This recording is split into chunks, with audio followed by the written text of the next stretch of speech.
David Crosby here with Steele Rodin. The Leafs lost their third straight game for the first time this season after falling 4-3 to the Jets on Tuesday night. Steele, you said Toronto was the best team in the league recently. Do you still feel that way, or are you a little concerned about this recent skid? I still feel the exact same way, the way I previously mentioned before. They are the best team in the NHL so far, and I don't think there's any reason for any panic in Leaf Nation right now. But that's just what Leaf Nation does when they go on a skid like this, is that they start to panic, start to worry, like, oh, where do we need to go? Like, do they need to change things up? It's like all teams eventually go through a 3-game skid or a 4-game skid. And it's not like the Leafs are playing relatively bad right now. I actually think they're playing really, really good in the 2 games they played against Vancouver and then last night's loss against Winnipeg. It's just Connor Hellebuyck stood on his head last night and made 36 saves.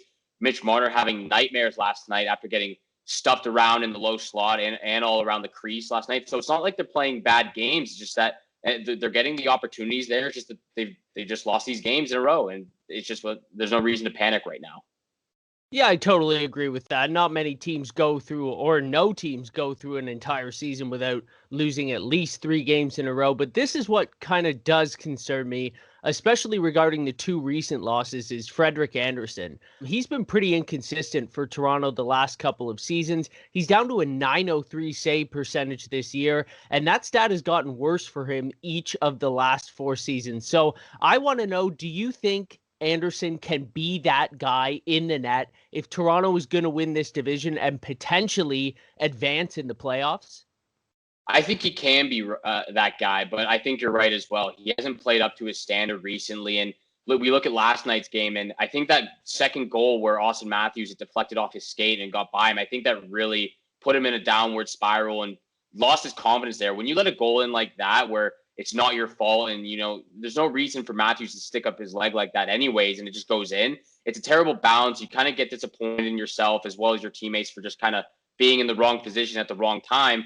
But you're right. He hasn't played relatively good recently, but I think he can be that guy. He's shown that he can go in spurts of, standing on his head, stealing games for the Leafs when they're not at their best of their abilities. And he's just going to have to show it when it comes to playoffs. I know recently, especially last year against Columbus, he had a couple of difficult games where Pierre-Luc Dubois got that hat-trick game against him. But I think he still can be that guy. He just needs to prove it. Like I said earlier on in the season, this is a year where he really needs to prove it. And if he can, he'll get a contract extension from the Leafs. Well, I'm kind of the mind that, I wouldn't mind seeing the Leafs either go out and try to get another goalie to potentially be that starter. Somebody like John Gibson comes to mind. I'm not sure if Anaheim would trade him. He's kind of, in that late 20s range where maybe he still would be good enough to be the guy when Anaheim is good enough to compete. But Toronto does have about $1 million and a half in cap space right now, and they do have a few movable parts. If a team did retain some salary, Toronto could make at least one move or maybe a couple of impact moves. I was reading a pretty interesting article that sort of was saying, the Toronto should probably go all in this season. They should make at least 1 or 2 big moves ahead of the deadline because this might be their best chance to win with their current core. Do you think Toronto should kind of cash in some of those assets and go all in on this season? Or would you rather see them stay patient and maybe extend that window?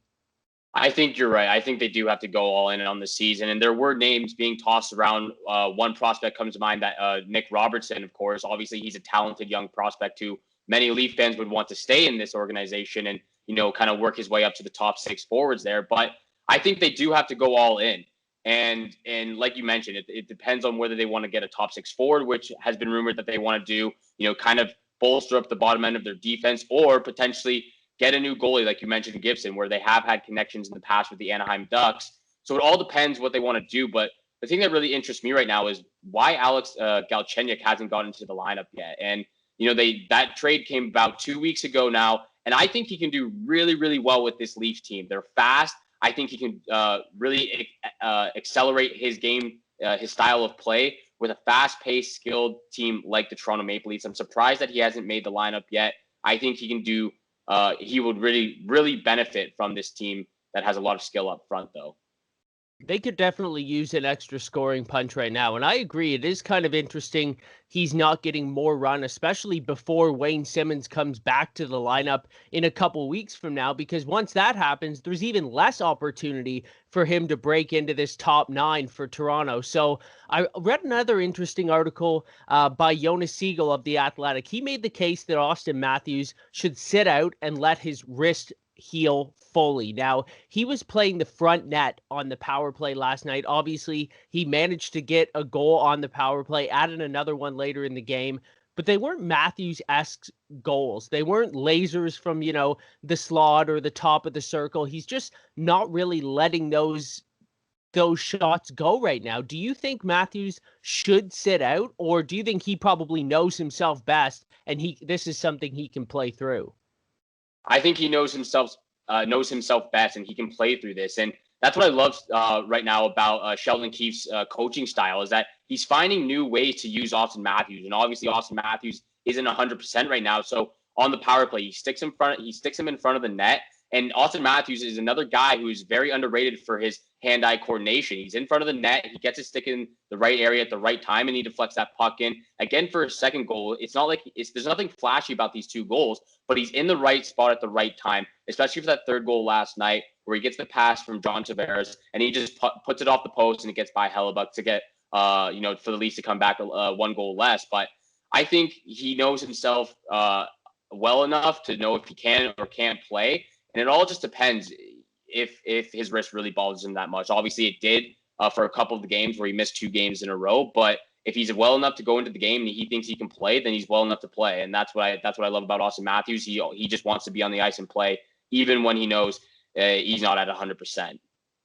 Yeah, I totally agree with you, Steele. I think that if the coaching staff, the training staff, and Matthews himself thought this was something that could get a lot worse or something that he would be better off resting, I'm sure they would do that. And if it comes to it, I'm sure we'll see him sit out a few games. But Toronto absolutely needs him in the lineup right now to break this skid and maintain their spot on top of this North Division, because it's really important for Toronto to sit up top of this and hopefully get the easiest matchup if they can make that first round of the playoffs. So I want to know, are you a little concerned at their reliance on their power play? Obviously, they have the best power play in the league right now, tons of firepower. And like you said, no matter what string Sheldon Keefe seems to pull, it seems to be working. Wayne Simmonds was that net front guy. He got injured. He switched it up. Now Matthews is in front of the net. And once again, we saw it work last night. But I was digging a little deeper into the numbers. Toronto actually has a 0 goal differential at 5-on-5 right now. So they are super reliant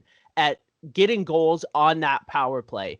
Do you think this is something that's sustainable, or are you a little concerned that when the playoffs come around, power play opportunities kind of dry up, that this might end up biting the Leafs? Yeah, there is a little bit of concern there because obviously their power play is the best in the league. Obviously, when you have Austin Matthews, John Tavares, Mitch Marner, Morgan Rielly, all on the same power play, those skilled guys just produce. And obviously you're going to find somebody when it's a 5-on-4 situation. But I don't know, like recently it hasn't been so reliant. In that 3-0 win over the Edmonton Oilers, they only had 1 power play goal. In that 6-1 win over the Edmonton Oilers, they only had 2 power play goals.